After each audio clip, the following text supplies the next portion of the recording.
News కు స్వాగతం. ముందుగా వార్తల్లోని వివరాలు చూద్దాం. రాజకీయాలు ఎన్నికల సమయం వరకే. ప్రజా సమస్యల పరిష్కారం, ప్రజాసేవే ముద్దు. రాజకీయాలకు అతీతంగా ప్రజాపాలన, గ్రామ సభల్లో చురుగ్గా పాల్గొంటూ ఆదర్శంగా నిలుస్తున్న కొత్తగూడెం మున్సిపల్ చైర్పర్సన్ కాపు సీతాలక్ష్మి.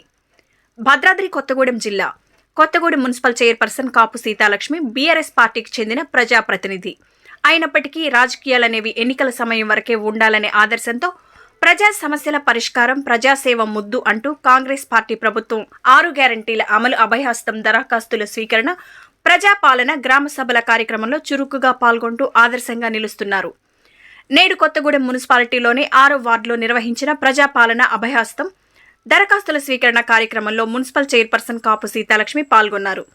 ఈ సందర్భంగా ప్రజా సమస్యలను తెలుసుకుని వారికి తగు సూచనలు, సలహాలు ఇస్తూ దరఖాస్తుల స్వీకరణ కార్యక్రమంలో పాల్గొన్నారు.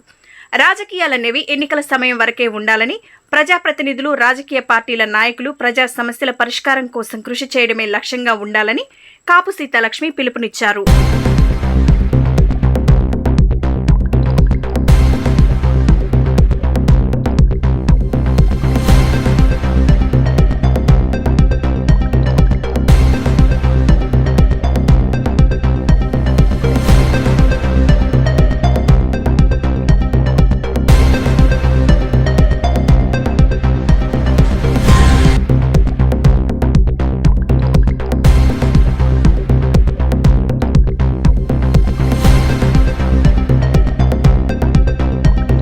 జై తెలంగాణ.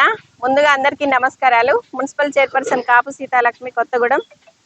మన గవర్నమెంట్ ప్రభుత్వం వారు ప్రజాపాలన కార్యక్రమం చక్కగా నడుపుతా ఉన్నారు. చాలా సంతోషంగా ఉంది.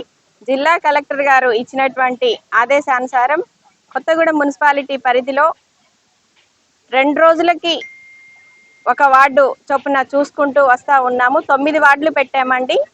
ఇప్పటికి 18 వార్డులు రన్ అవుతున్నాయి. మొత్తం 15,000 అప్లికేషన్స్ ఇవ్వడం జరిగింది. మాకు 7,000 పైసలకు అప్లికేషన్స్ వాళ్ళు దరఖాస్తు చేసుకున్నవి కూడా రావడం జరిగింది. ఇవాళ కొన్ని వార్డులు కూడా నేను తిరిగి రావడం జరిగింది. కొత్తగూడెం మున్సిపాలిటీ నుంచి ఎటువంటి ప్రజలకు ఎటువంటి ఇబ్బందులు కలగకుండా టెంట్లు, కుర్చీలు, అదేవిధంగా వాటర్ ఇవన్నీ కూడా వారికి పెట్టడం జరిగింది.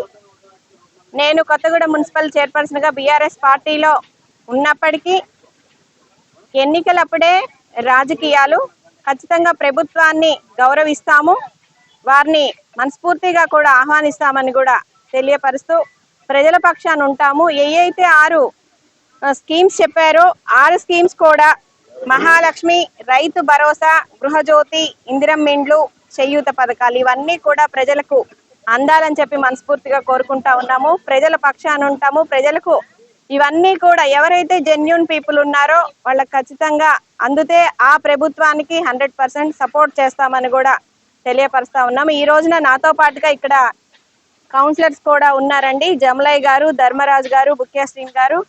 అదేవిధంగా దీనికి చక్కటి అధికారులను కూడా కలెక్టర్ గారు నియమించడం జరిగింది. మున్సిపల్ కమిషనర్ రఘు గారి ఆధ్వర్యంలో మున్సిపాలిటీ పరిధిలో చక్కగా జరుగుతూ ఉంది. దీనికి డిఈ పబ్లిక్ హెల్త్ శ్రీనివాస్ గారిని, శానిటేషన్ ఇన్స్పెక్టర్ చౌహాన్ గారిని, అదే విధంగా ఆర్ఐ మన చందు గారిని, అదే విధంగా ఇంకా కొంతమంది బిల్ కలెక్టర్స్ ని అందరినీ కూడా ఇక్కడ పెట్టడం జరిగింది. టేబుల్కి వచ్చి 3 మున్సిపాలిటీ వారు ఉంటారు. మొత్తం ఈ 9 మంది ఉంటారండి. అదే విధంగా పారిశుద్ధ కార్మికులు కూడా ఎక్కడిదక్కడ నీట్ గా ఉంచడం కోసం వారిని కూడా పెట్టడం జరిగింది. అన్ని సౌకర్యాలతోటి ఈ యొక్క ప్రోగ్రాం జరుగుతూ ఉన్నది. మేము మా కొత్తగూడెం మున్సిపాలిటీలో ఉన్నటువంటి 36 మందిది కూడా ఒకటే మాట అండి. ఖచ్చితంగా ఈ యొక్క స్కీమ్ ఏదైతే ఉన్నదో ప్రజాపాలన, గౌరవ ముఖ్యమంత్రి రేవంత్ రెడ్డి గారిని మేము అదే విధంగా మంత్రులకి కూడా మేము విన్నవించుకునేది ఒకటే, ఏదైతే స్కీమ్స్ పెట్టారో అవన్నీ కూడా ప్రజలకు అందే విధంగా చూడాలని కూడా చెప్తా ఉన్నాము. ఇవన్నీ కూడా అందినట్టయితే మా వార్డులో ప్రజలందరూ కూడా చాలా బాగుంటారని కూడా తెలియపరుస్తూ ఉన్నామండి. చాలా సంతోషంగా ఉంది. ఈ స్కీమ్లన్నీ కూడా అందే విధంగా ప్రభుత్వం చూడాలని కూడా మరొకసారి చెప్తూ, అదే విధంగా ఇప్పటికి ఈ వార్డు తీసుకుంటే ఇది నా మదర్ వార్డు అండి, 6వ వార్డు. మేము మొత్తం 600 అప్లికేషన్స్ మా వార్డు ప్రజలకు ఇవ్వడం జరిగింది. అందులో గాను 545 అప్లికేషన్స్ ఇప్పటికి మా దగ్గరికి రావడం జరిగింది. రిమైనింగ్ 55 అప్లికేషన్స్ ఉన్నాయండి. అవి కూడా ఈవినింగ్ మనకి 6 గంటల వరకు టైం ఉన్నది.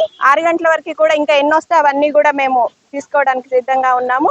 ఈ యొక్క ప్రోగ్రాం వార్డులో 2 రోజులు జరుగుతుందండి.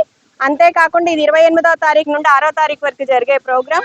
ఇంకా ఎవరైనా దరఖాస్తు చేసుకొని వాళ్ళు ఉంటే కూడా 4 నెలలకు ఒకసారి కూడా ఈ యొక్క దరఖాస్తు చేసుకునే అవకాశం కూడా ప్రభుత్వం కల్పించింది. కాబట్టి ఖచ్చితంగా ప్రజానీకానికి కొత్తగూడెం మున్సిపాలిటీలో ఉన్న ప్రజలందరికీ కూడా తెలియపరిచేది ఒకటే, అందరం కూడా ఎవరైతే జెన్యూన్ పీపుల్ ఉన్నారో అందరూ కూడా అప్లికేషన్ పెట్టుకొని ఈ యొక్క సంక్షేమ పథకాన్ని అందాలని కూడా ప్రజానీకానికి తెలియపరుస్తా ఉన్నాను. ప్రజాపాలనకి ముందుగానే గౌరవ శాసనసభ్యులు వారు కూనంనేని సాంబశివరావు గారు 27వ తారీఖు నాడు కొత్తగూడెం కౌన్సిల్ మీటింగ్ లో వారు రావటం గౌరవప్రదంగా వచ్చి వారు ప్రజాపాలన గురించి అందరికీ కూడా ఎక్స్ప్లెనేషన్ ఇవ్వడం జరిగిందండి.